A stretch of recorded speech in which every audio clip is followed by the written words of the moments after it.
हैं। हमें जो भी सैलरी मिल रही है वो 10,000 रुपए अभी तक मिल रही है, अब वो भी 8 घंटे की है। हमारी सैलरी 20,000 से सरकार ने कहा, तो सरकार 20,000 क्यों नहीं सैलरी बढ़ाई जा रही है? हमें सिर्फ और सिर्फ सैलरी से मतलब है, हमारी 18 से 20,000 सैलरी होनी चाहिए। उसमें हमारा खर्चा नहीं चल रहा है, हम रेंट पे रहते हैं। उसे मकान मालिक को देना या बिजली बिल देना या खाना या उसमें बचाना।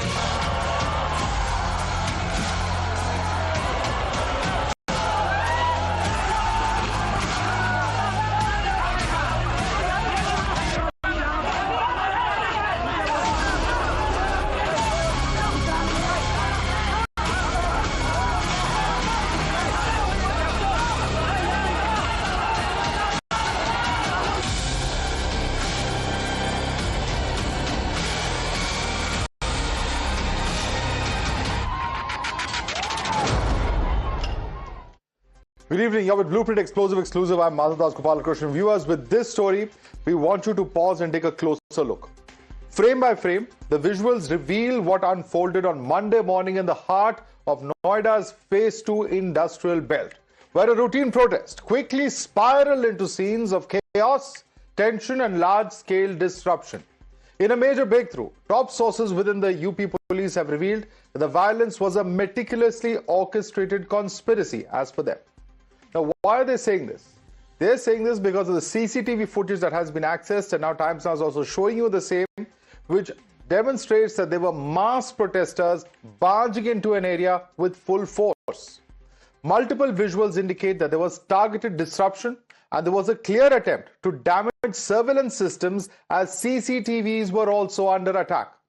Investigating officers have flagged the possible use of closed messaging groups to coordinate the movement, timing, and mobilization of participants ahead of the protest.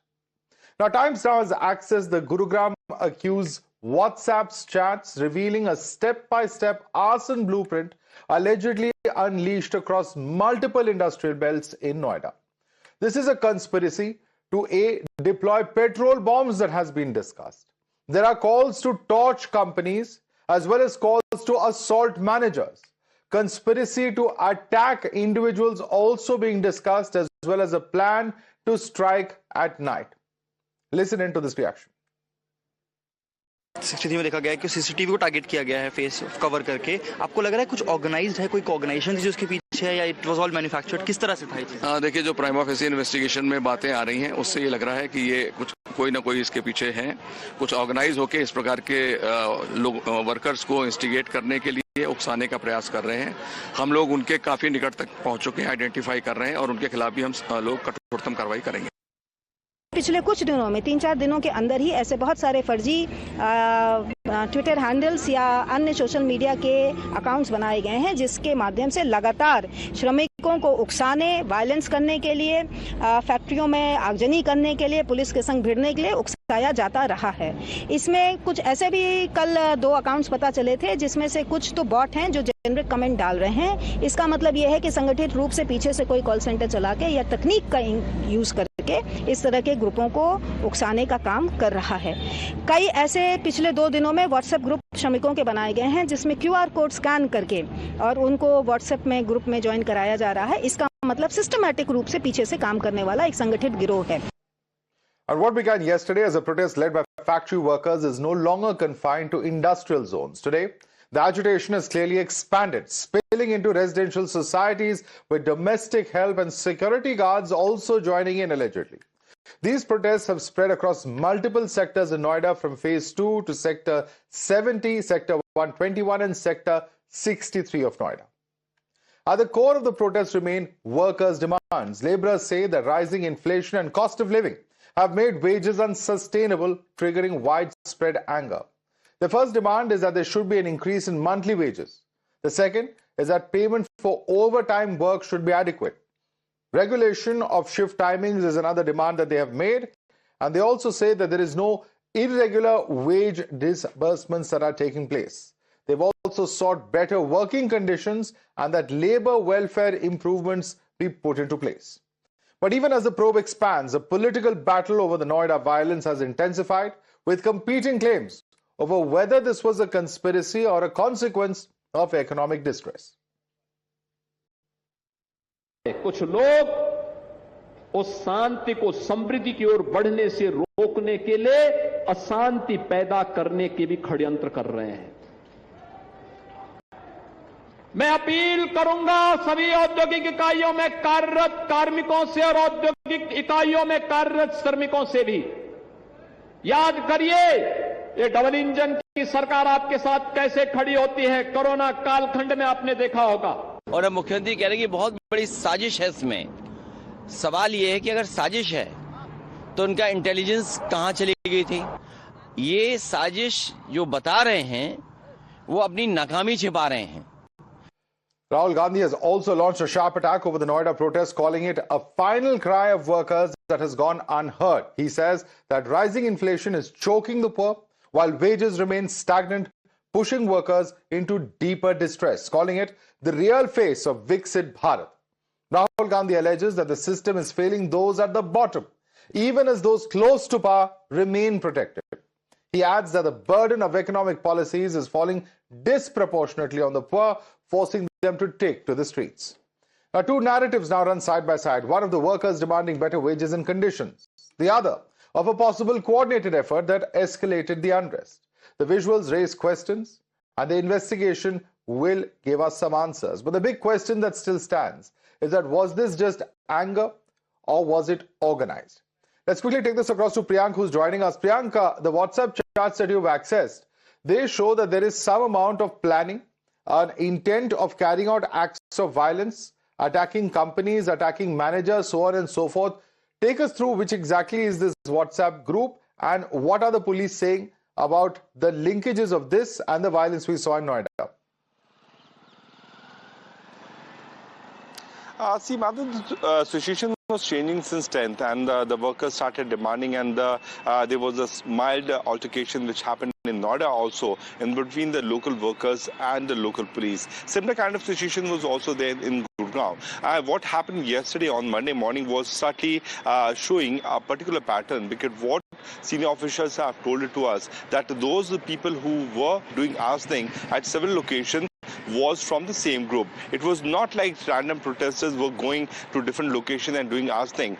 And the manner in which they were opening up the gates of the vehicle like bonnet and doing arsing on those vehicles and suddenly vanishing from the spot was showing a particular pattern. So it was looking like a trained militia, and what senior officials have also told us that most of these arson group were from those ultra left-wing dominated area from Bihar, Telangana, Andhra Pradesh, which had earlier seen. Okay, so were these individuals from the Naxal belt? Was there a deliberate conspiracy? Is the question that arises. We don't know. The police will have to tell us if they have the evidence to back up the same. But certainly there are some indications in the form of these WhatsApp chats. Priyank, thanks so much for joining us. Let's quickly take this across to our guest joining us. Jasmine Sandawalia is spokesperson of BJP. We have Ranjan Dwivedi, former DGP of UP, joining us. Akashdeep Puni is a political analyst with us. Also is Dr. Pooja Mishra, national spokesperson of the Samajwadi Party. Let me begin with you first. Dr. Pooja Mishra, it appears, and this is what the police and other authorities are saying, that there is some kind of deliberate attempt because people were organized. There is also some WhatsApp chats that are being put forth by them to show that they were planning to attack these various companies as well as managers. What do you have to say to this, Dr. Pooja Mishra? It's clearly failure of government. Today we are celebrating the birth anniversary of Baba Saheb Bhimrao Ambedkar ji, who gave voices to everyone. But I think the government is failing to hear these voices. They have been protesting for, I think today is the 4th day, and yesterday it was 3rd day. And initially they started their protest in front of the company. For 4 hours, these workers were protesting. And what their demands are? Their demands are so viable, like better working environment and regular pay. You yourself said that for overtime, a standard wage and a standard salary. That are their demand. And they have been protesting for 3 days and nobody heard them. Even right now also the government is not listening to them. They are not just discussing about what their demands are, what they are going through. What government is saying that it is a conspiracy. If it were conspiracy, then also it's your failure. If these workers have been protesting for their rights, then also it's your failure, and still you don't want to admit it. You don't want to have a communication with them. the representative of these workers were house arrested. And the government saying we are demands have been met, but let me put that question across to Jasmine Sadawalia. Jasmine Sadawalia, the question that is being posed by Samajwadi Party is that if you have not been able to address the grievances of the workers, then it's a failure of the government at the center as well as at the state. Your response to her? You see, first of all, I want to say that any daily wage worker or any factory worker or any domestic help, their grievances and their wages, and they have a right to life, they have a right to dignity. And I totally will support their genuine demands, and our government at the center and our political party BJP supports that. And we believe in a theory that the last man, the most deprived person, should be given all the advantages of a dignified life. But at the same time, you have to understand that the industry also has its issues and problems, and there has to be a joint kind of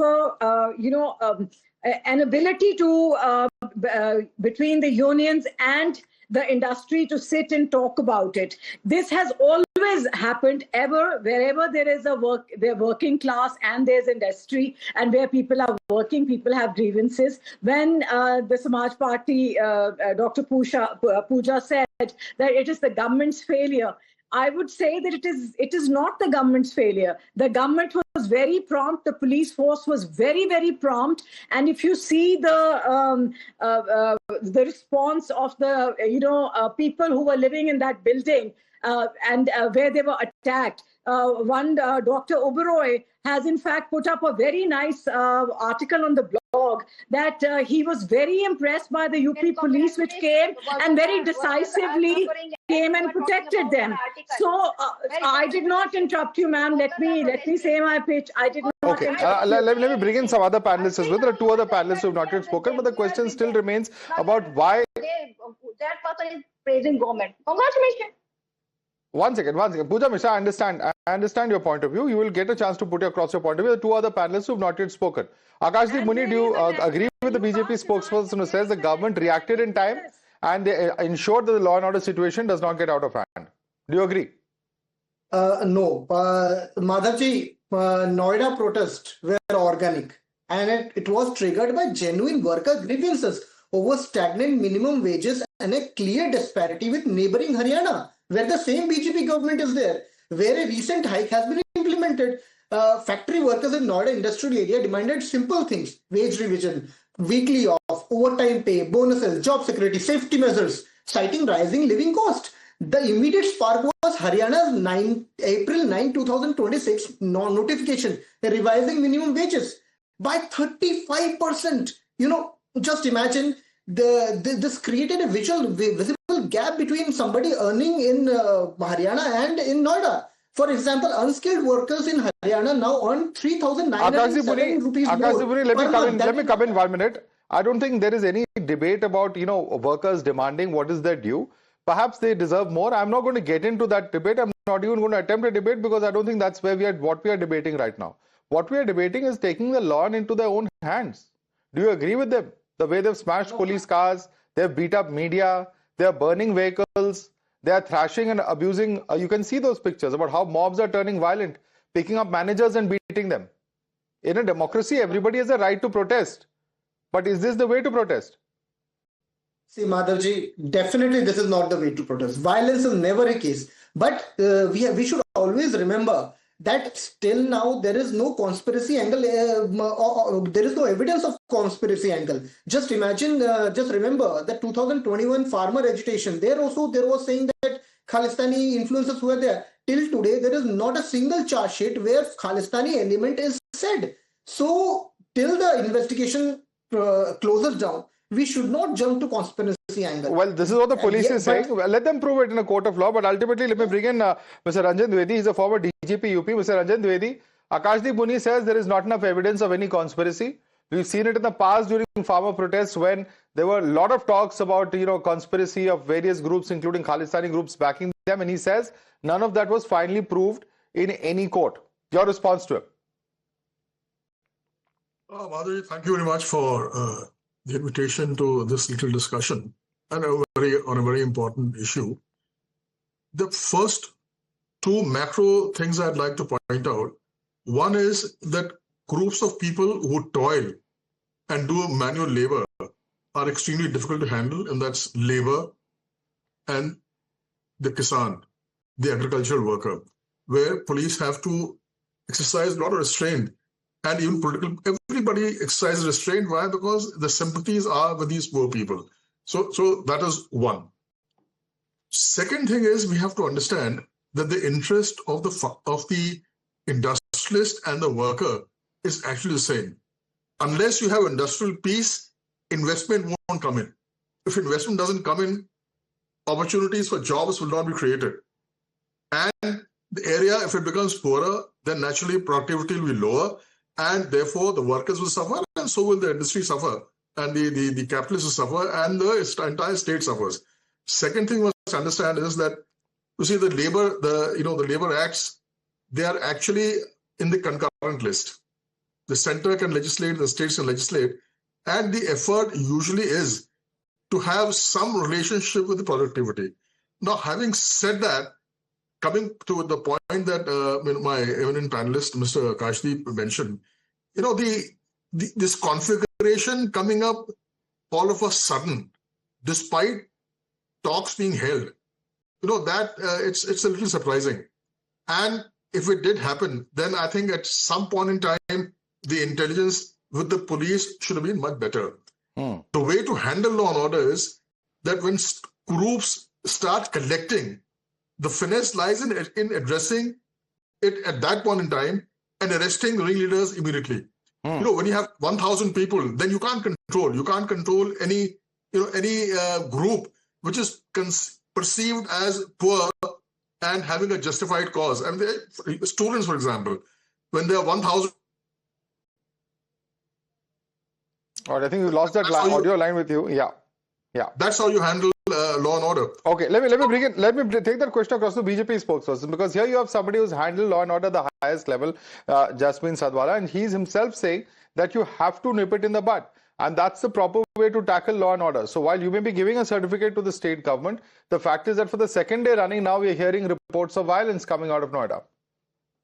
You see, I am not going to justify something which the former DGP is saying, and he has a very, very valid point that the police, the intelligence has to be so astute that when people gather, a large number of people gather, the action should take place there only. And I'm sure the Chief Minister of UP will take cognizance of this, and action will be taken against why there was such a lapse. But at the same time, I also want to say that one cannot crack down on individuals, but unfortunately what has happened here is that a very, very large group of people, and within that large group of people there is a very seasoned Nexal element and a trait, which is, I'm not saying everybody was a Nexal there, no, not at all. The workers who are working there could have leftist leanings. It's all right. They have a political ideology. It has always happened.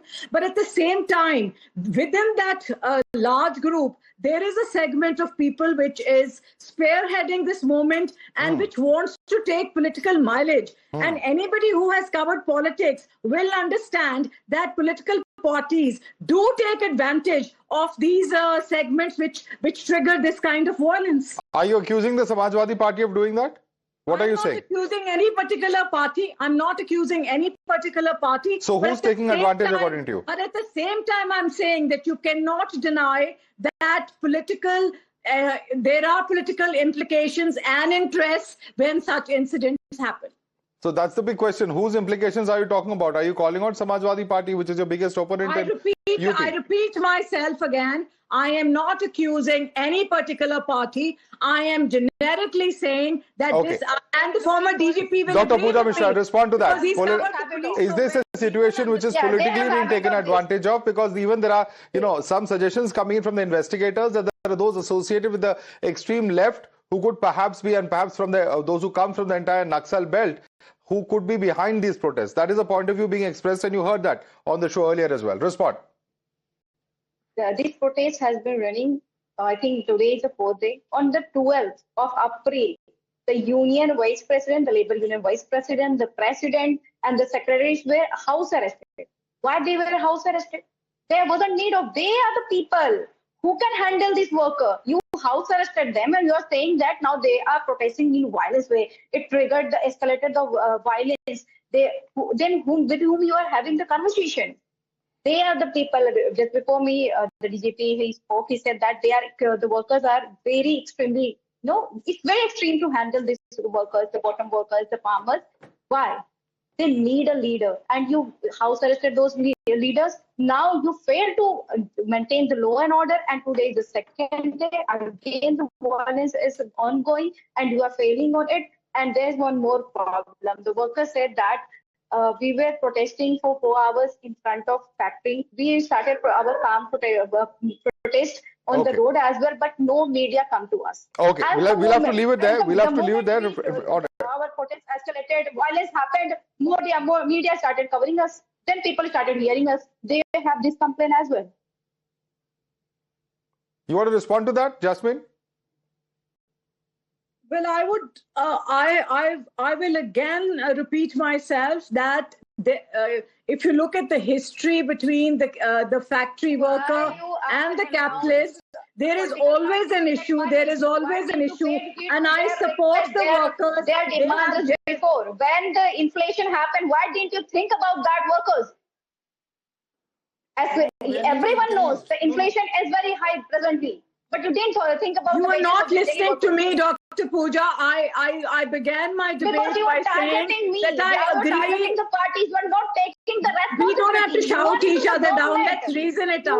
You have to take the responsibility. When all right, let me take the responsibility. All right. The crux of the matter, I think, is very clear that the more politicians play politics over this issue, that perhaps the matter will only get worse. But let me bring in Ranjan Dwivedi. Dr. Ranjan Dwivedi, the question is this: how should this matter be handled from here on? Because it is a sensitive matter, as you rightly said. And, from judging by what we've seen over the past 48 hours, what should the police now be doing to quell this protest? The police have to work in a very manner, and you have to get a lot more force there. Because I said that in this situation, to use force would be very difficult. And I think there should be a campaign, a social media campaign to tell the workers that, look, your interest and the industry's interest are the same. And, I'll remind you of Kanpur. In Kanpur, one political party, it organized a labor, and it became very violent. It became so violent that in Swadeshi cotton mills, 6 managers were thrown into the boiler and they died. And then the owners, they shut the mill, and you know what Kanpur is today. And it basically, you see, it's not just industrial strife.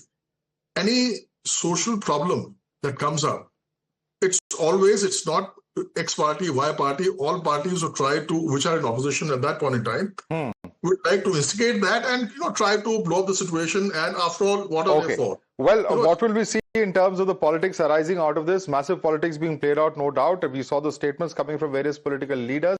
Will that continue? Will the law and order situation in NCR and other parts come back to normal at the earliest? That's a big question indeed. Jasmine Sandawalia, Ranjan Dwivedi, Akashdeep Puni, and Dr. Pooja Mishra, I'd like to thank all of you for joining us this evening.